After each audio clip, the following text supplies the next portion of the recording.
Market Update. I'm Dillon Hakes. I'm Guy Kosov. Guy, we've had quite a move in equity markets so far this summer. We've started the year incredibly strong. Just recently, over the last couple of weeks, we had our first equity pullback, our first correction of the year of significance. What's driving the movement, the large movement in equity markets? So I think mainly two factors. The first one is the carry trade, which is associated with multiple global factors. And in a low volume environment like we're right now, this is significant importance. And the other part is a lot of worries that we trigger the sham rule. So you mentioned the carry trade. For people who are not familiar with it, apparently what has been happening is there's been quite a large constituents of institutional investors that have been going overseas, particularly Japan, to borrow money at very low rates. Japan's interest rates, while everywhere else in the world has raised their interest rates, Japan has kept it near zero or even below zero. So institutional investors have gone to Japan to borrow money. They've taken that money and they've used it to invest in U.S. equity markets. We would say that's a pretty aggressive and risky strategy. There's obviously a very clear scenario where that trade could blow up, and we've hit those criteria. The Bank of Japan decided to raise interest rates. That affected the exchange rate between the U.S. dollar and the Japanese yen, and a large number of these institutional investors found themselves having to sell their U.S. equity investments quite rapidly to unwind that trade. Right. And keep in mind, this is a leverage position, right? The more leverage you take, the more exponential your gain, but also your losses. And the fact that we're in very low volume environment created even, greater, I want to say it's magnified the situation and made it way worse than what it actually looked. And we saw the VIX, which is the index for volatility, spikes for a few minutes to a 65 level and then drops below 20 right after. So all that happened. The other part is the sham rule. And for people that are not familiar, the sham rule was developed by Federal Reserve economist Claudia Sham. And it goes back all the way to the 1950s where they checked what triggered recessions. And the conclusion they got to is that if the unemployment rate rises, the 3-month annualized moving average unemployment rate rises by more than 0.5 percentage points, then there is basically a scenario where the U.S. is already in a recession. Now, this is not really the case here. For first, I said, and this is me being a bit like nitpicking here, the rise was 0.493 and not 0.5 to be precise. But, there's other factors that are also driving the increase in the unemployment rate. And I think the most important thing is that it's important to understand that the labor market has multiple flows to it. Yeah, one of the things that we'll circle back to is that you mentioned that the SAM rule applies to the concept that we would already be in a recession. It's not necessarily a precursor to a recession, like a recession is on the horizon. What it's implying is that today we are already in the start of a recession. But we'll break down the actual event that's triggered the changes in the labor market. But just a 10,000 foot view, what is your perspective on whether we're in a recession today? So I don't think we're in a recession. When you break down the unemployment data, you see that 60%. So like I said, let's start from, a little broader view. The labor market is based on multiple flows. The main two flows are, it's either people that lost their job or people that were not looking for a job before that and now trying to find a job. So re-entry into the labor market. In this specific case, unlike other cases where recession started, 60% of the increase in the unemployment rate came from an area where people trying to re-enter the market and look for a job. It wasn't based on a broad layoffs like we used to see in the past.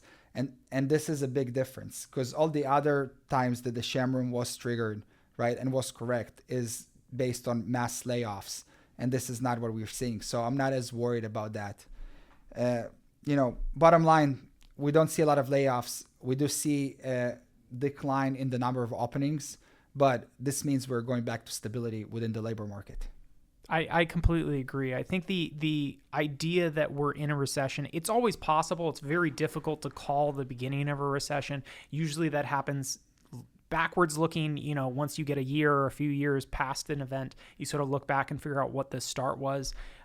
Most of the other indicators that would normally be aligned with the start of a recession, we're not really seeing that. We've seen retail sales that came out relatively strong. There's a lot of other economic indicators that look not phenomenal, but certainly aren't signaling that a recession has started yet. And to put something, even more simply, this SAM rule has never really been tested around a situation where we had 3.6% unemployment, where we had employment that was so low that the Fed thought was way below what would be considered neutral, and then it normalizing from that point. So we really haven't seen it apply to a situation that we've been in. Right. And even more perspective into that, full employment rate is usually between 4.1 to 4.3. So you can say that we are in a full employment range. And on top of that, we see that inflation data is stabilizing. We don't see disinflation. We see stabilization in the overall inflation data, especially based on the two data points that we got this week, which is the PPI and the CPI. We saw the PPI, which is the final demand for producers, growing at a 1.4% annual rate. And we see the CPI finally getting to a two handle on the headline, 2.9. And the core CPI is at 3.2, which is, again, this is the lows since we peaked in 2022. Those are all positive developments. And I think if something, it just tells the Federal Reserve, okay, we are getting to a balanced economy. Now it's the time to start cutting rates. And the market has different bets on if it's going to be a 50 basis point cut or a 25 basis point cut. No one knows. No one has a crystal ball to know that, but we definitely know we beyond the peak rate environment.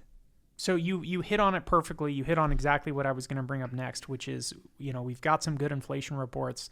You sort of have this mix of inflation is heading the right direction. We have some soft economic indicators. We mentioned the SAM rule. Employment is softening. What is your perspective or our perspective on the path of rates? You mentioned a cut. There's some debate about whether it'll be a 50 basis point cut. You don't think it makes much of a difference about whether they go 50 or whether they go 25? 50 or 25 at those levels is insignificant. The question is how many cuts we're going to have before the end of the year. I think for our viewers and for our clients and whoever we deal with, keep in mind that we're probably not going to see zero interest rate policy after that. Rates are probably going to stabilize around 3.5%, and that's normal, right? That's where we want to have them. This is where we keep it balanced, and they will be adjusted based on the inflation rate that's going forward. If it's going to be 50 basis points, it's interesting to see how the market will react. I don't think it's any significance when you're at 5.5%, right? If you're going from 5.5 to 5% or to 5.25, does it really impact the way companies are borrowing? No. But if you're going from 5.5 to 4.5 and to 4, that's already meaningful adjustments to the way companies are borrowing money or individuals are borrowing money to finance their capital expenditures or investments. So the last thing I want to ask you about, Guy, we're in the heart of earnings season. We've had quite a few of the largest companies in the equity market report earnings. It seems that the rally that we've gotten off the bottoms of this correction has coincided with companies reporting earnings. Is that something that you're seeing? Do you see positivity across what we're hearing from individual companies? 100%, yeah. So we are towards the end of the Q2 reporting season. And, the beat rates for revenues and earnings per share are pretty much the same as we saw in Q1. Way above average for earnings. We're beating the beat rate is 69% versus 63% historical average, and for the revenue side, 62 versus 59 historical average. Companies are delivering good numbers. We see healthy growth. We don't see a lot of leverage being taken, so this is actually margin expansion type environment. The only sign that I see that is maybe a little bit different is we don't see a lot of companies raising guidance, but mainly staying at the same type of guidance they provided earlier this year. So I think a lot of people were expecting companies to raise guidance or something in that type of light, but companies are pretty much trying to stay conservative and trying to communicate business as usual. Like you said, retail sales came pretty positive, and we see those numbers reflected on the on the Walmart report, and Amazon is also picking up, and we see reports that there is healthy developments within their retail segment. So overall, we're pretty pleased with what we saw. Thanks everybody for joining the market update. We will see everybody next time.